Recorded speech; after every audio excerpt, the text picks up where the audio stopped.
decidimos hablar de un tema, o por lo menos él traía un tema para hablar, y era también un tema que en algún momento se había planteado, qué está pasando, cómo se puede explicar lo que está pasando en la Franja de Gaza. Así que nos vamos a meter en ese tema. Eduardo, buen día, ¿cómo andás? ¿Qué tal? Buen día, ¿cómo les va? Un gusto, como siempre, estar acá con ustedes. Bueno, gracias por venir y nada, un tema que tiene millones de años de, este, de enfrentamientos, decisiones políticas, de cuestiones religiosas, políticas, Sin duda. territoriales, de todo un poco, pero que muestren pibes muertos de hambre y a pocos metros esté la comida y no llegue, Ujú. es todo una imagen, ¿no?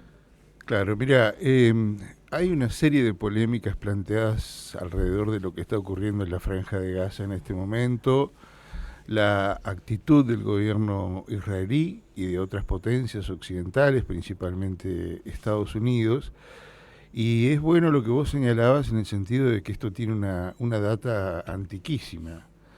Palestina, el nombre de Palestina se lo impusieron los romanos a esa región. Por lo tanto, estamos hablando de hechos, circunstancias e identidades políticas, religiosas y geopolíticas que vienen desde miles de años, pero caprichosamente podríamos hacer un recorte de los últimos 67 años, creo que son, a partir de la creación del Estado de Israel, que eso es un factor que cataliza las contradicciones y la violencia en la región, porque comienza a haber una disputa territorial que antes no existía, porque antes no existía Palestina, al menos en la forma en que nosotros la conocemos ahora, y tampoco existía Israel, tal como lo conocemos ahora.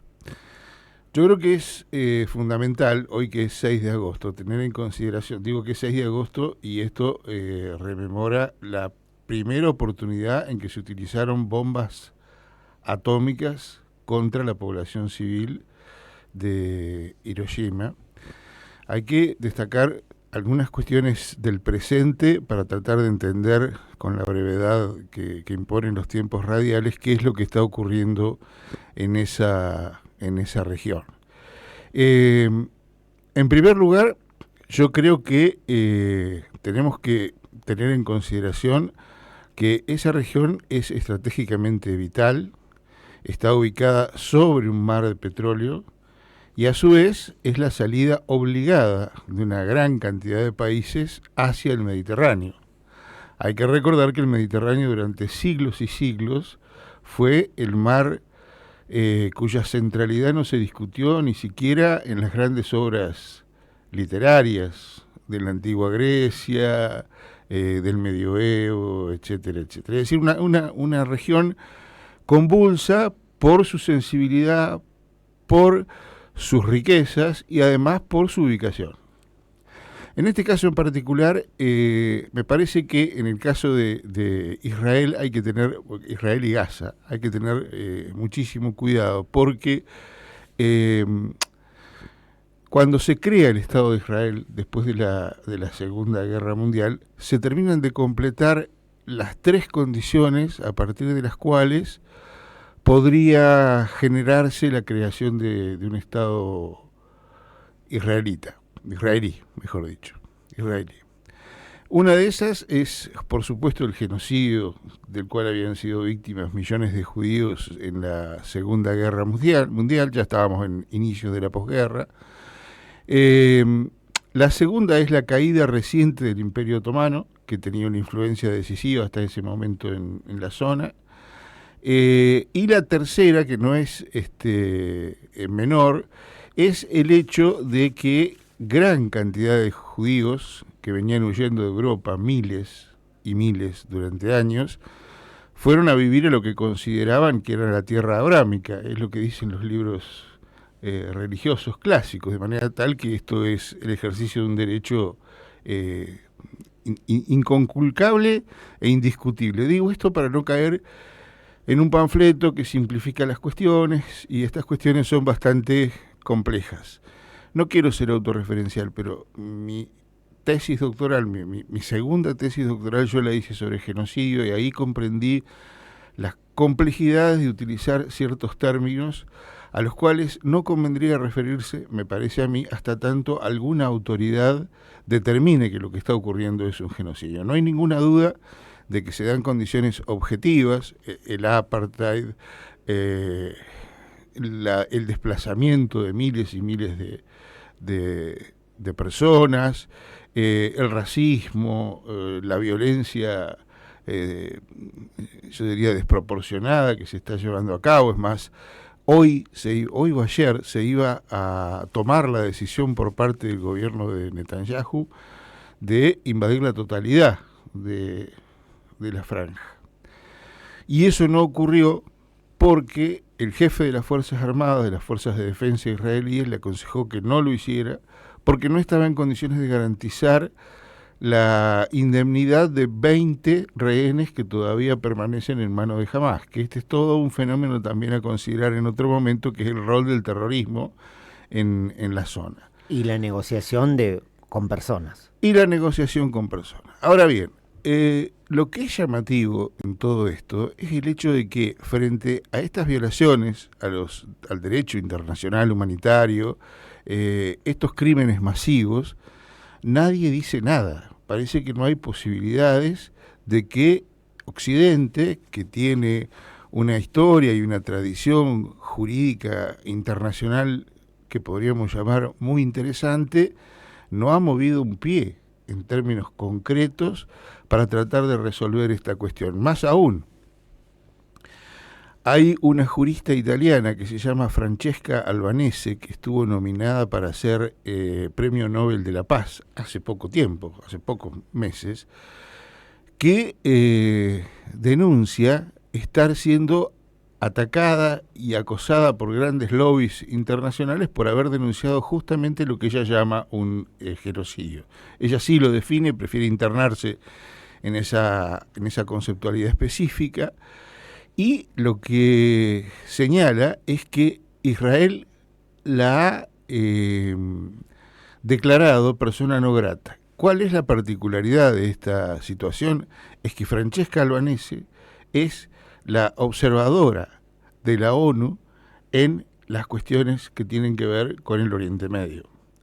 O sea que este es un primer incumplimiento que es grosero, que se aúna a la cantidad de defecciones que ha tenido el sistema internacional desde, yo diría, la creación de Naciones Unidas, al menos como la conocemos ahora. Yo creo que este es un punto central para entender cuáles son las debilidades que tienen los pueblos que sufren este tipo de crímenes y de persecuciones y de padecimientos, frente a un organismo internacional que está cooptado por las grandes potencias, que no es democrático, que conserva todavía el derecho a veto y que por lo tanto no lleva a cabo ninguna otra actividad que no sea la meramente declarativa. El caso de esta jurista, de Francesca Albanese, es un caso ilustrativo porque esta mujer que iba a ser, o que podía llegar a ser, o pudo haber llegado a ser Premio Nobel de la Paz, termina siendo puesta en crisis en el centro de las críticas del poder occidental internacional. Entonces acá hay que ver que esto no es Netanyahu, no son personas, no es el jefe del ejército israelí, esto es un sistema que está legitimando este tipo de crímenes, que trasvasa intereses que van desde Medio Oriente hasta Estados Unidos, que pone de relieve una actitud estática y silenciosa del resto de Occidente, particularmente de los europeos.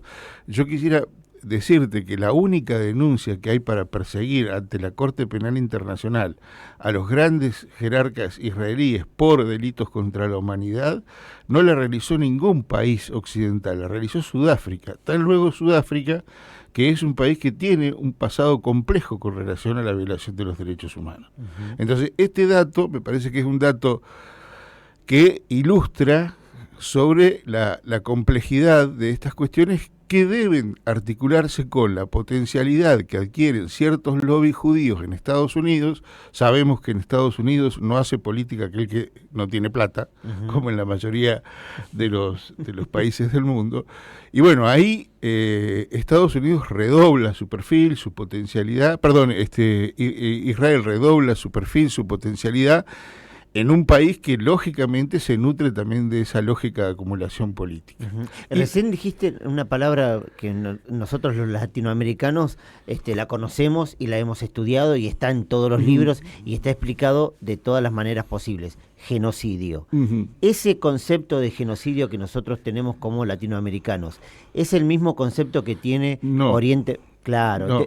Te preguntaba por qué, ¿cuándo se termina ese genocidio? No. Por eso te decía que yo prefería, de alguna manera, no utilizarlo. Primero, porque no ha habido ninguna autoridad que lo determinara. En segundo lugar, porque las definiciones que nosotros tenemos son definiciones jurídicas y políticas que tienen que ver con las miradas de determinados textos de los cuales nosotros estudiamos. Claro. Pero no son esos textos los mismos que existen en todo el mundo. Por ejemplo, para nosotros, para explicarlo brevemente, el genocidio es un crimen masivo que perpetra un Estado sobre el otro, habiendo elegido previamente el grupo de víctimas, y esto no en todos los casos es visto de esa manera. Acá se entrecruzan cuestiones de tipo religioso que tienen que ver con creencias que se superponen, Antiguo Testamento, Nuevo Testamento, en fin, una serie de factores que hacen inclusive a la propia conformación de lo que en algún momento fue el mundo árabe, porque cuando se crea el Estado de Israel, ya en el año 49, 2 años después de haberse creado, entran en un primer conflicto con los países árabes. Claro. Y luego llegamos a la Guerra de los 6 días, con esa alborada, por así decirlo, esa primavera de lo que era la Liga Árabe o el panarabismo, que después deja de existir. Lo que no deja de existir, y esto me parece que es importante tenerlo en consideración, es el hecho de que en la zona de Oriente Medio es Israel el único país que tiene armamento nuclear. Que no debería tenerlo, tampoco sabemos cómo... Pero lo tiene. Pero lo tiene.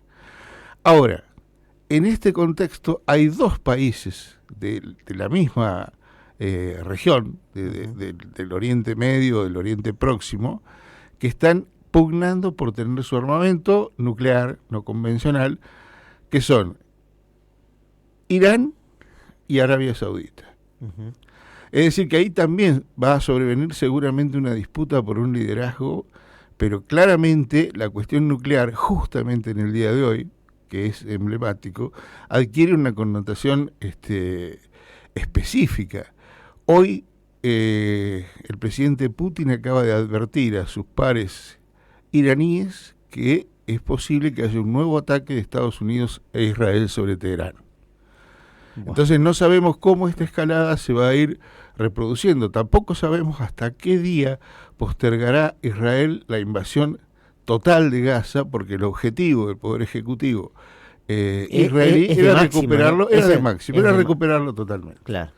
Entonces, estas cuestiones, cuando se utiliza un concepto tan falible como el de franja, que franja es una concepción de Naciones Unidas, una franja, de ahí viene la idea de franja de Gaza, hace que la imposibilidad de dividir territorios y comunidades que a veces hablan el mismo idioma, profesan la misma religión, tienen las mismas costumbres y a veces no, transforman la riqueza de la diversidad en un infierno que ya lleva casi 80 años. Y que aparte la Franja de Gaza, cualquiera que puede ver fotos o videos, es tierra arrasada por donde la mire. Sí, eso sin ninguna duda. Sin ninguna duda. No y a esto hay que adicionarle el rol fundamental que lleva adelante el terrorismo, que es un factor que hay que analizarlo con mucho cuidado. No es algo menor. No, para nada. Porque en algún momento, yo que sigo mucho Twitter, y ahí hay mucha información, porque ahora se puede ver un poco más, por lo menos me parece a mí, hasta hace un año y pico atrás no se veía tanto. Yo creo que desde el momento que ataca Hamás a ese lugar donde había una fiesta, a partir de ahí se comenzaron por lo menos a a masivizar un poco más la información. Se mostraba ahí lo que la gente que vive, las personas que viven en la Franja de Gaza le cuesta conseguir comida, básicamente comida. En un momento estuvieron hasta cerca de 60 días sin repartir comida Israel a la Franja de Gaza cuando la tenían a pocos metros, pero con todo el alambrado y toda esa división no permitía que la gente llegara. Hay fotos, hay videos de niños desesperados por comida, claro, que Israel lo conoce, lo sabe, pero aparte de eso aprovecha para atacar supuestamente a personas civiles que son parte de Hamás. Esas fotos que vos señalás son las fotos que dan cuenta de una sociedad de la enemistad, que es la que estamos viviendo actualmente en el mundo. Hace ya varios años, cuando comenzaron los primeros escarceos, una vez establecido el Estado de Israel, los jefes árabes le contestaron que no había posibilidades de negociación, que ellos asumían la muerte de una manera distinta de la que las asume Israel y que iban a luchar hasta el último esfuerzo, pero militarmente. Con lo cual, esto da la pauta de todas las cosas que se entrecruzan en un proceso histórico reciente que es sumamente difícil de escrutar si uno no tiene una mirada, yo te diría casi en el campo. Yo no la he tenido, no he viajado y aún así nada me hubiera garantizado que la pudiera tener. No, claro, sí. Pero de todas maneras me parece que este es un dato que hace a una cuestión central que la quería rematar con esta idea. Estos jefes árabes, cuando le respondieron eso a Israel, es decir, el hecho de obturar las negociaciones, estamos hablando de los años, creo que 49, si mal 48 o 49, le dijeron, ya hemos perdido España y Persia, no vamos a perder este territorio. La memoria nos lleva a los atentados terroristas que ha habido en la península ibérica en los últimos tiempos, en toda Europa, pero fundamentalmente en la península ibérica, donde los árabes estuvieron 800 años. Entonces esto también hay que tenerlo en consideración cuando uno ve una película o una serie como 800 metros, la que habla de los crímenes de Barcelona, el atentado terrorista de Barcelona. Bueno, eso de alguna manera tiene un germen que data de siglos. Claro, y un correlato también. Por supuesto, sin ninguna duda. Eduardo, muchas gracias por tu tiempo. No, al contrario. La semana que viene, con un tema nacional que lo está preparando, no lo vamos a adelantar, pero es un tema nacional que también nos interesa tener una mirada. De todas maneras, sale hoy publicado un tema, o sea, este tema sale en Derecho a Réplica. Derecho a Réplica. Este tema que querías adelantar. El próximo. Sí. Bueno, lo pueden repasar, pero lo va a poner en palabras el miércoles que viene. Gracias, Eduardo. A ustedes. Eduardo Aguirre pasó por aquí por Radio Kermés, las 9:00.